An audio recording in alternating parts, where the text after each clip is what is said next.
हे राम, चढ़ावा चोरी अब धाम धाम, क्या पड़ेगा 2027 चुनाव पर असर। जिस दर पर झुकते हैं सर, उसी दर की हो चोरी। आस्था के सागर में ये कैसी है डकैतीदारी, राम भी शर्मिंदा है। ये कैसा है खेल, भक्तों का पैसा लूटा, चढ़ावे में हो गया बवाल। नमस्कार, मैं हूं सुशील गिरीश और आप देख रहे हैं रायगिरी 7 टीवी भारत पर। आज की ये स्टोरी सीधे उस आस्था से जुड़ी है जिस पर करोड़ों हिंदुस्तानियों का भरोसा टिका है। सवाल सीधा है, जब भगवान के घर में ही सेंधमारी हो जाए तो भक्त किस पर भरोसा करे।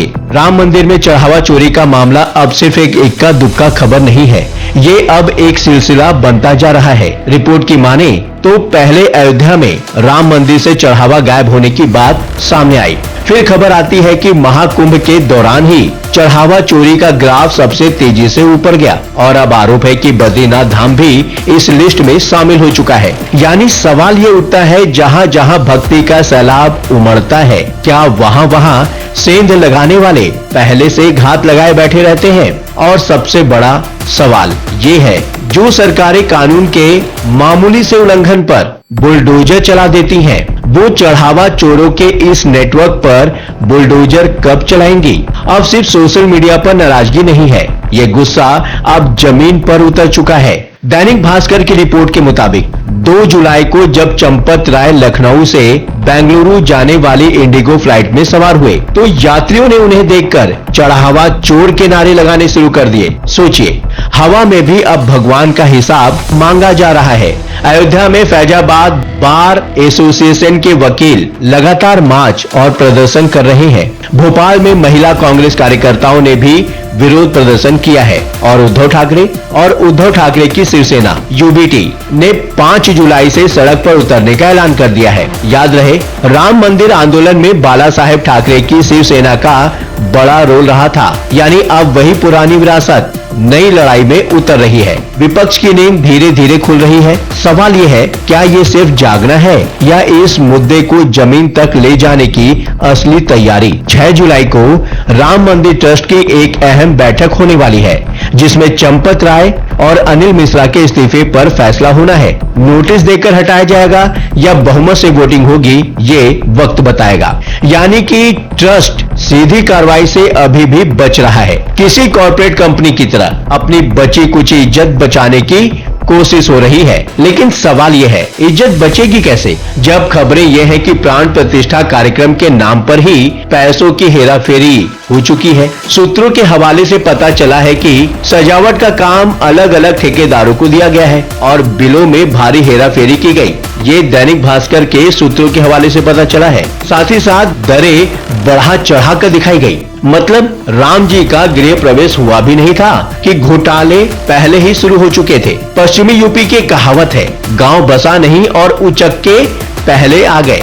यहाँ तो लगता है कि गांव बसने की योजना बनते ही लूटने की योजना भी साथ साथ बन गई थी। रिपोर्ट की बात करें तो 13 जनवरी 2025 को हुए महाकुंभ के दौरान हर रोज 84,000 से 1 लाख श्रद्धालु दर्शन के लिए पहुंचे। कुछ दिनों में तो ये संख्या 10 से 12 लाख के बीच रही। सूत्रों का कहना है कि इसी दौरान दान गिनने के लिए अतिरिक्त स्टाफ लगाया गया, जो एसबीआई की मदद कर रहा था। और ये स्टाफ सैनिक सिक्योरिटीज नाम की उसी कंपनी का था जिसका जिक्र हम पहले भी कर चुके हैं। लेकिन अब कंपनी के डायरेक्टर का दावा है कि वो कैश गिनने के लिए नहीं, बल्कि सिर्फ हाउस कीपिंग के लिए स्टाफ देती है। और हायरिंग के बाद उनसे क्या काम करवाया गया, इस पर कंपनी का कोई नियंत्रण नहीं था। यानी हर कोई हाथ झाड़ने में लगा है। मेरा काम सिर्फ आधार कार्ड चेक करना था, बाकी का मुझे पता नहीं। वाह, तो बात यह है कि जब गिनती का हिसाब ही गड़बड़ है तो चढ़ावे का हिसाब कौन देगा। अब मामला सिर्फ नकदी तक सीमित नहीं है,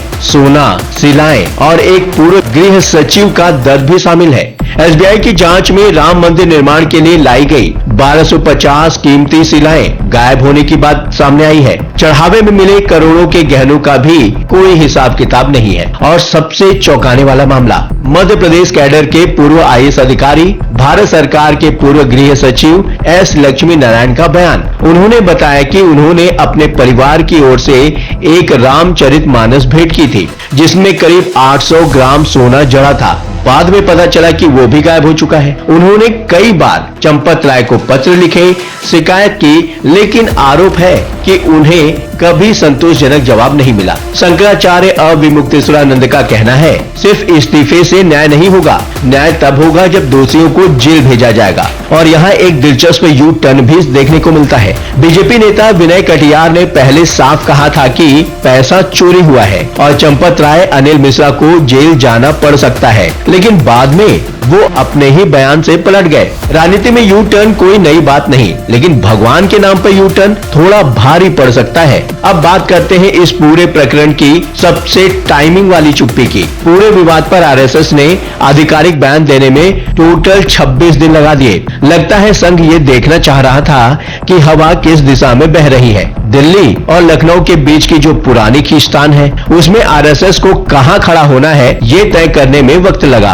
आखिरकार आरएसएस के नंबर 2 दत्तात्रेय होसबोले का एक वीडियो संदेश सामने आया, जिसमें उन्होंने कहा कि एसआईटी जांच में जो भी दोषी पाया जाए उसे कड़ी सजा मिलनी चाहिए। बात अच्छी है, लेकिन सवाल ये है, जो लोग सबसे बड़े आरोपी हैं, जो खुद संघ से जुड़े हैं, जो ट्रस्ट के ऊंचे पदों पर बैठे हैं, उनका क्या होगा? और एक छोटा सा मजेदार पहलू भी है। होसबोले जी का वीडियो देखकर साफ लग रहा है कि वो टेलीप्रॉम्प्टर से पढ़ रहे थे। टीवी का अनुभव हमें भी है, कोई टेलीप्रॉम्प्टर से पढ़ रहा है या नहीं हमें पता चल जाता है। भाई, स्वदेशी की बात करने वाला संघ अगर टेलीप्रॉम्प्टर जैसी विदेशी तकनीक से थोड़ा परहेज करता तो शायद बात ज्यादा विश्वसनीय लगती। चढ़ावा चोरी की आग अब सिर्फ अयोध्या तक सीमित नहीं रही है, अब बद्रीनाथ भी लाइन में आ गया है। 3 जुलाई को हिंदुत्ववादी संगठन भैरव सेना ने बद्री केदार मंदिर समिति को एक चिट्ठी लिखी, जिसमें आरोप लगाया गया कि बद्रीनाथ मंदिर में भी चढ़ावा चोरी हुआ है और इसमें बीकेटीसी अध्यक्ष के निजी सचिव का नाम भी शामिल है। शिकायत मिलने के बाद बीकेटीसी ने जांच शुरू कर दी है। हालांकि समिति के अध्यक्ष हेमंत द्विवेदी ने सफाई दी कि जिस व्यक्ति का नाम लिया जा रहा है वो उनका निजी सचिव है ही नहीं। अब सच क्या है ये तो जांच बताएगी, लेकिन एक बात सब जानते हैं, केदारनाथ बद्रीनाथ में विशेष दर्शन के नाम पर दक्षिणा का खेल किसी से छिपा नहीं है। अब आते हैं आज की सबसे बड़ी बहस पर। क्या इस चढ़ावा चोरी का असर 2027 उत्तर प्रदेश विधानसभा चुनाव पर पड़ेगा? आंकड़े को देखिए। 2024 लोकसभा चुनाव में बीजेपी उत्तर प्रदेश से 62 से घटकर सिर्फ 33 सीटों पर आ गई। हैरानी की बात है, राम मंदिर उद्घाटन के कुछ ही महीनों बाद हुए इस चुनाव में बीजेपी खुद अयोध्या की सीट भी नहीं बचा पाई। अयोध्या के आसपास की 9 में से 5 सीटें बीजेपी हार गई। 84 कोसी परिक्रमा वाले इलाके की 5 में से 4 सीटें हाथ से निकल गई। वाराणसी क्षेत्र में तो हालात और भी खराब रहे। आसपास की 12 लोकसभा सीटों में से 9 पर बीजेपी हार गई। खुद प्रधानमंत्री की जीत का अंतर भी 2019 के मुकाबले घट गया। यानी अगर सिर्फ अयोध्या और वाराणसी की क्षेत्र की 70 विधानसभा सीटों की बात की जाए तो 2024 के नतीजों के आधार पर बीजेपी इनमें से 59 सीटें हार चुकी थी।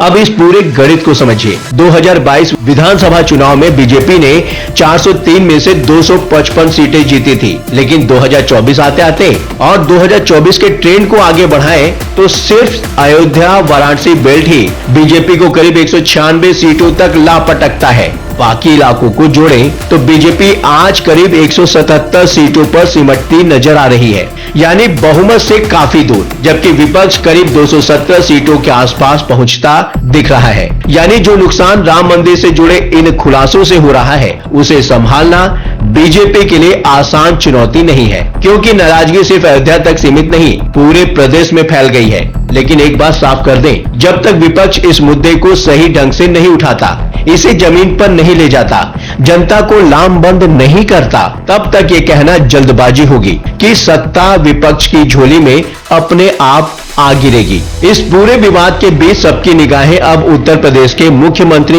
योगी आदित्यनाथ पर टिकी हैं, जो पहले ही कह चुके हैं कि वो दूध का दूध और पानी का पानी कर देंगे। दिलचस्प बात यह है कि चंपत राय ने अपने पूरे कार्यकाल में योगी आदित्यनाथ को ट्रस्ट से दूर रखा, जबकि गोरखनाथ मठ का राम मंदिर आंदोलन से दशकों पुराना रिश्ता है। महंत अविद्यानाथ और महंत दिग्विजयनाथ ने इस आंदोलन की नींव रखी थी और महंत अविद्या आदित्यनाथ खुद योगी आदित्यनाथ के गुरु रहे, लेकिन जब ट्रस्ट बना तो योगी को दूर रखा गया। वजह वही पुरानी दिल्ली और लखनऊ के बीच की खींचतान। विवाद सामने आते ही योगी ने फौरन एक्शन लिया और चंपत राय को दूरी पर रख दिया। इसकी भी प्रदेश भर में खूब चर्चा है। तो विपक्ष के लिए साफ संदेश है, अगर सिर्फ राम भरोसे बैठे रहेंगे तो हाथ कुछ नहीं आने वाला। मुद्दा उठाना होगा, जमीन पर उतरना होगा। आज की स्टोरी यहीं तक, लेकिन सवाल अब भी वही खड़ा है, क्या भगवान के घर की ये चोरी सिर्फ चंद लोगों की करतूत है या पूरे सिस्टम की सच्चाई? मंदिर के दर पे जब ईमान भी बिक जाए तो भक्तों का भरोसा किस पर टिक पाए? सवाल सिर्फ इतना है, इंसाफ कब आएगा या सिर्फ इस्तीफों से ही मामला दब जाएगा? आप बताइए, आपको ये वीडियो कैसा लगा और आप आगे किन मुद्दों पर हमारी कवरेज देखना चाहते हैं? कमेंट बॉक्स में जरूर लिखिएगा। पिछले दिनों हमने 3 से 4 अलग अलग बड़े मुद्दे उठाए हैं। आपकी हर राय मैं खुद पढ़ता हूँ और जवाब भी देता हूँ। अगर आपको ये वीडियो पसंद आया हो तो इसे लाइक करना ना भूलें, अपने दोस्तों और परिवार के साथ शेयर करें और अगर अभी तक आपने रायगिरी 7 टीवी भारत को सब्सक्राइब नहीं किया है तो बेल आइकन दबाकर अभी सब्सक्राइब कर लीजिए ताकि हर बड़ी खबर सबसे पहले आप तक पहुंचे। मैं हूं सुशील गिरीश और आप देख रहे थे 7 टीवी भारत। लगातार खबरों के लिए बने रहिए 7 टीवी के साथ। नमस्कार।